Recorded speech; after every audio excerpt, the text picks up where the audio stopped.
జంగారెడ్డిగూడెంలో Eluru road నందు మామిడి తోట ప్రాంతీయ బ్రాహ్మణ సంఘం ఆధ్వర్యంలో కార్తీక వన సమారాధన నిర్వహించారు. పలు గ్రామాలకు చెందిన బ్రాహ్మణులు తరలివచ్చారు. పలు సాంస్కృతిక కార్యక్రమాలలో పాల్గొన్నారు. వివాహ పరిచయ వేదిక ఏర్పాటు చేశారు. కేదారేశ్వర స్వామి తదితర నోములు నోచారు.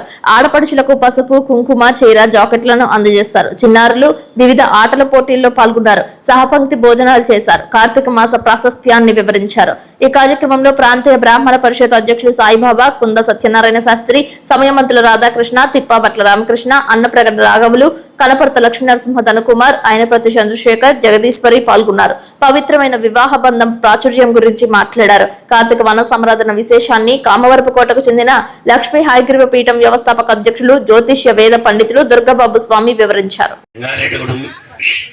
ప్రాంతీయ బ్రాహ్మణ పరిషత్తు అనేటువంటిది చాలా గొప్పగా విరాజిల్లుతూ చాలా సంవత్సరాల నుంచి ఎంతో మందిని మన బ్రాహ్మణ కమ్యూనిటీ అనేటువంటిది ఏదైతే ఉంటుందో శాఖాభేదం లేకుండా అందరినీ కూడా ఒక చాటికి చక్కగా సమావేశపరచడం, కలిసిమెలిసి భోజనాలు చేసేటువంటి విధానాన్ని, మంచి చెడ్డ మాట్లాడుకునే విధానాన్ని మనకి ఎంతో చక్కగా అందిస్తున్నటువంటి బ్రాహ్మణ పరిషత్తు కార్యనిర్వాహకులందరికీ కూడా మరొకసారి నమస్కారాలు తెలియజేస్తూ, ఇందాక వారు చెప్పినట్టుగా కులాంతరం కంటే కూడా శాఖాభేదం గొప్పది.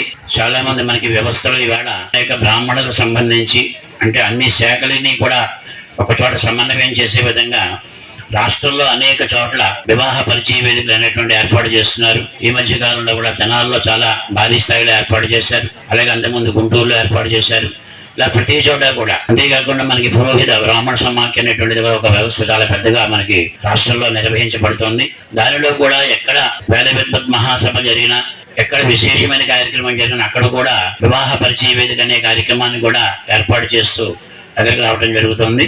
ముఖ్యంగా మనకి కార్తీక మాసంలో మనకి హరిహరుడికి ప్రీతికరంగా చెప్పబడేటువంటి ఈ మాసంలో మనకి ఈ వనభోజనం అనేటువంటి దాన్ని మనం చాలా గొప్పగా తీసుకోవడం, కేవలం అందరూ కలిసిమెలిసి ఉండడం అనే కాకుండా ఆరోగ్యాన్ని కూడా మనకి ప్రసాదింపజేసేటువంటి విధంగా ఈ వనభోజనం అనేటువంటి దాన్ని మనకి చెప్పుకుంటూ ఉంటాం.